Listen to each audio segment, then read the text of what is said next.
साथियों, वंदे गौ मातरम, जय गौ माता। आज गौ माता की एक कहानी सुनाने जा रहे हैं।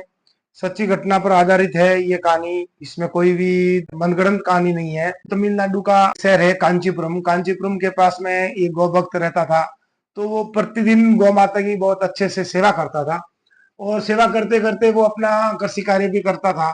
लेकिन एक दिन वो खेती के अंदर कुछ दवाइयों का स्प्रे कर रहा था अपने खेत के अंदर। तो गलती से उसने एक जहरीली दवाई थी उसको पी लिया और पीते ही वो बेहोश हो गया और हॉस्पिटल लेके गए। फिर छोटे हॉस्पिटल में उनको एडमिट नहीं किया। भाई ये तो बहुत सीरियस मामला है, तो आप दूसरी जगह ले जाओ। उन्होंने मद्रास हॉस्पिटल के अंदर उसको भर्ती कराया। तो भर्ती करा के डॉक्टर ने चेकअप किया तो उन्होंने कहा ये तो कोमा में चला गया है, अभी इसकी कोई संभावना नहीं है बचने की। कि जो इसने जहर पिया है, वो जो जहरीली दवाई है, उस दवाई को पीने के बाद में आज तक कोई भी बचा नहीं। तो इस प्रकार से डॉक्टरों के कहने पर परिवार वाले बहुत ही चिंतित हुए और इधर उधर पता किया भाई इसको कैसे ठीक किया जाए। वो गोपक ने पंचगव्य थेरेपी के अंदर कोर्स कर रखा था और वो पंचगव्य की दवाइयां बनाना जानता था। जहां से वो सीख के आया था वहां उन्होंने पता किया और उन गुरुजी से संपर्क किया। तो गुरुजी वहां हॉस्पिटल गए और की नाड़ी वगैरह देखा तो पता चला कि वो की नाड़ी जो है अलग ही चल रही है। इस प्रकार से उनको कोई समझ में नहीं आया। तो गुरुजी ने पूछा कि भाई इसके पास में कितनी गायें हैं।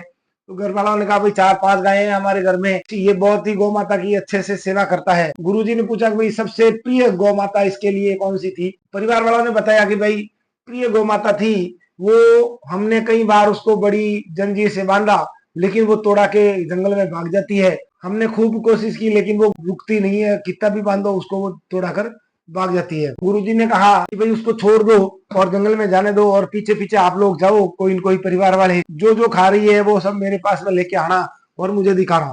तो ऐसा ही किया उन्होंने। जैसे ही गाय को छोड़ा तो वो जंगल में भाग गई। पीछे पीछे उनके परिवार वाले 1-2 आदमी गए। परिवार वाले जाके देखा तो जो घास खा रही थी, आमतौर पर गौ माता वो घास नहीं खाती है, लेकिन वो ऐसी ऐसी घास खा रही थी। तो उन्होंने उस घास के सैंपल लिए, इकट्ठे किए, वापिस लाके गुरुजी को बताया गाय ने ये घास खाई है। तो उन्होंने पता किया तो पता चला कि जो भी ये जड़ी बूटियां है इन सब के अंदर भयंकर से भयंकर जहर को खत्म करने की ताकत है। फिर उसी गाय के गोबर, गोमूत्र, दूध, दही, छाछ सब चीज लेके, घी वगैरह लेके पंचगव्य तैयार किया, उस गोभक्त को पिलाना शुरू किया। तो उसके 5-7 दिन के अंदर हालत में सुधार आने लगा। 15-20 दिन के अंदर उसको होश आ गया, वो कोमा से बाहर आ गया। तो डॉक्टरों ने आश्चर्य किया कि भाई ये कैसे हो सकता है, क्योंकि ऐसी जो जहरीली दवाई पीने के बाद में आज तक भी आदमी बचा ही नहीं। ये तो कोमा में गया, बाकी बचने की संभावना ही नहीं थी, लेकिन ये जो बच भी गया तो ये वापिस कैसे तैयार हो गया। तो इस प्रकार से उन्होंने, डॉक्टरों ने आश्चर्य किया और बताया कि भाई ऐसा ये पहली बार हुआ है।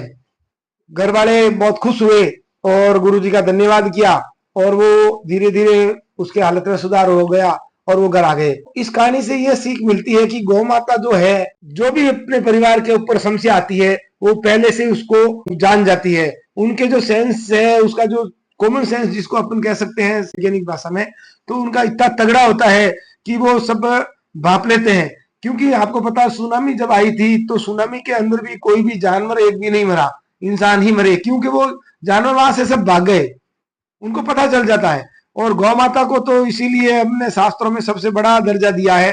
गाय को कभी पशु नहीं समझना चाहिए, गौ माता ही सबसे श्रेष्ठ है और उसके गव्य मनुष्य के लिए बहुत ही श्रेष्ठ है। तो इस प्रकार से जिस घर में भी गौ माता होती है अपने परिवार की रक्षा के लिए हर तरीके से तैयार रहती है। गौ माता के अंदर इस प्रकार की जो ताकत होती है, अपने परिवार को और अपने जो गौपालक है उसको भयंकर से भयंकर समस्याओं से बचाए रखती है।